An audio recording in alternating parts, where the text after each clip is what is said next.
Hello, my name is Monster Chetwynd. I'm an artist and I'm based in Zurich. It's an organic process, maybe, and it creeps up on you and surprises you. I think it's easier maybe to answer if I know when I became a professional artist, and that would be when I committed to education. I would say it's almost a little bit like a time machine culture, that you can experience something 200 years ago, maybe a novel that's written in another period, and it will inspire you to communicate with that novel the messages, the concepts, the different kinds of excitement that it generates in you. It makes you want to contribute and to answer the questions, or to try to answer the questions that were being asked. So it's an exchange with other aspects of culture. They would be quite classical works, really. I like, I guess I could say Fuseli, to mention a Swiss artist. And I also really love William Blake. If I was thinking of more contemporary artists, I would maybe reach the 1940s and say the Marx Brothers, Mae West. And then if I'm saying contemporary artists, I don't know if Alexander Calder counts, but I really love Alexander Calder's circus. It means a lot to me and has had a big impact.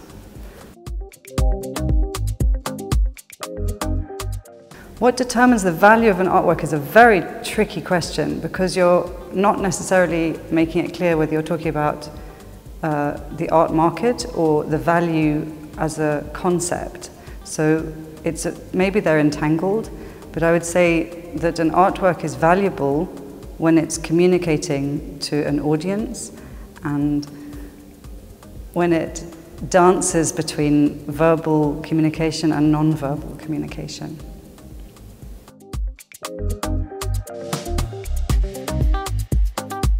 To struggle with contemporary art, this happens to everyone, professional artists, people who have committed a lifetime to art.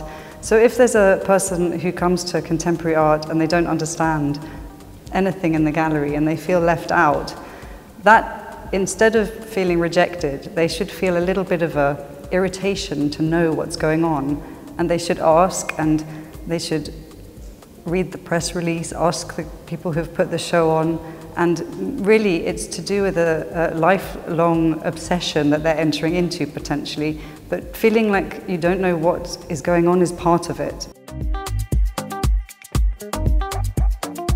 What I enjoy the most would be the social interaction. So if I'm an artist that's locked away in the garret just painting, I really enjoy the connection that I can have with materials, and I can make things that didn't exist before just through materials.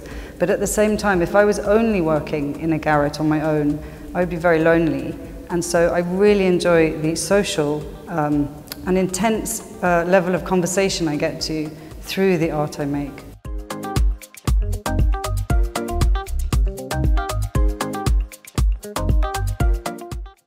If you're comparing an artwork that is incredibly labor-intensive and requires a lifetime of training to have the skill to execute it, this is obviously of worth. It's apparent to the audience that it's of worth.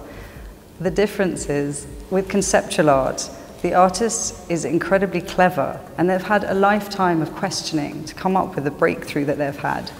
And with that breakthrough, they will have maybe a one-liner, something that seems simple, but in fact it is of as worth as something that's taken a lifetime of skill to generate, because it's a cerebral achievement. It's very important to understand that in the history of art, it's an exchange down the ages, and that humans are continuing this relay, and that's the thing that's very exciting to follow.